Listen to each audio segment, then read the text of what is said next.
मेरे बाबा गोरखनाथ, जिसके धर दे सर पे हाथ, कर दे वारे के नारे, धूने पे बैठ कर दे वारे के नारे, धूने पे बैठ कर। जिसके ऊपर गुरु गोरक्षनाथ जी महाराज की कृपा होती है, उसके वारे किनारे हो जाते हैं। संसार में प्रसिद्धि मिल जाती है, संसार में उसको लोग पूछने लग जाते हैं। ये गुरु गोरक्षनाथ जी महाराज की महिमा का प्रताप है। जिसके धर दे सिर पे हाथ, कर दे वारे किनारे, धूने पे बैठ कर। कृपा तो होगी। 3 तारीख को किसी एक व्यक्ति के ऊपर कृपा तो होगी, लेकिन किस पर कृपा होगी गुरु गोरक्षनाथ जी ही जानते हैं, कोई नहीं जानता, हम भी नहीं जानते। राजस्थान के पश्चिम में बसे इस शांत शहर में जब भी चुनाव आते हैं तो एक हलचल हो जाती है, और वोट पड़ने के बाद एक गहरी शांति सिरोही में आ जाती है। 3 तारीख को चुनाव परिणाम आएंगे, फिर एक हलचल होगी और एक व्यक्ति के ऊपर विजय का शेरा बंधेगा। बाकी लोग भजन में चले जाएंगे, वन को चले जाएंगे। लेकिन वो भाग्यशाली कौन होगा, ये इसके लिए तो इंतजार करना पड़ेगा सज्जनों। जिस पर गुरु गोरक्षनाथ जी की कृपा होगी, सच मानिए, वो राजा बनेगा, वो शासक बनेगा, वो विधायक बनेगा, और उससे सिरोही को बहुत उम्मीद होगी। देखिए, हर 5 साल में चुनाव आते हैं। ये लोकतंत्र का पर्व है और प्रत्येक व्यक्ति को इस बात का अधिकार दिया है संविधान ने कि वो चुनाव में खड़ा होकर समाज को अपनी बात कहकर उनके वोट लेकर वो विधायक बन सकता है, वो मुख्यमंत्री बन सकता है। लेकिन कौन बनेगा, ये अभी इसके लिए 3 तारीख तक इंतजार करना पड़ेगा सज्जनों। इस बार सिरोही का चुनाव कुछ खास था। जातिवाद पर वोट पड़े, विकास और विश्वास 2 मुद्दे चले, राम और काम की बात हुई।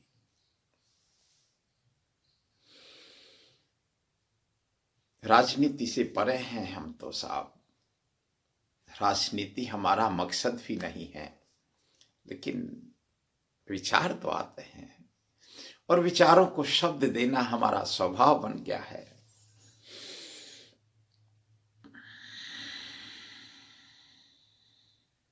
आनंद लीजिए आप। और देखिए, जब चुनाव होते हैं तो जीत तो एक ही होती है। बाकी लोग कुछ पलों के लिए निराश हो जाते हैं, लेकिन ये निराश नहीं होना, हमको सेवा करनी है। क्योंकि जब हमने सेवा का रास्ता चुन ही लिया है तो हम सेवा से दूर कैसे जा सकते हैं। इसलिए भरोसा कीजिए गोरक्षनाथ जी के ऊपर। धूने पर बैठकर वो कृपा बरसाते हैं सज्जनों।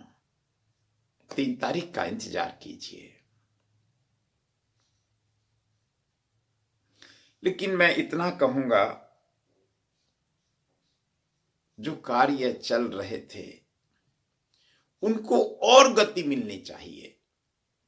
सिरोही में पानी एक बहुत बड़ा मुद्दा है जिस पर काम हुआ है, हो रहा है और होना चाहिए।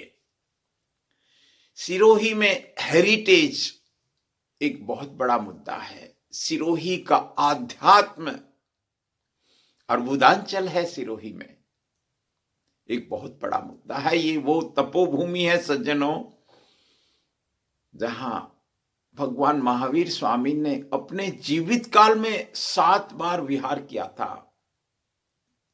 छोटी भूमि नहीं है ये। बस हम इसको आध्यात्मिक पर्यटन का रूप कैसे दे सकते हैं। अब हमने गोवर्धन परिक्रमा की बात हम करते हैं, सुनते हैं, क्योंकि वो श्री कृष्ण की जन्म स्थली है, उनकी तपोभूमि है, उनकी उस भूमि की रज कल्याण कर देती है। लेकिन आबू की भूमि भी बहुत तपोभूमि है।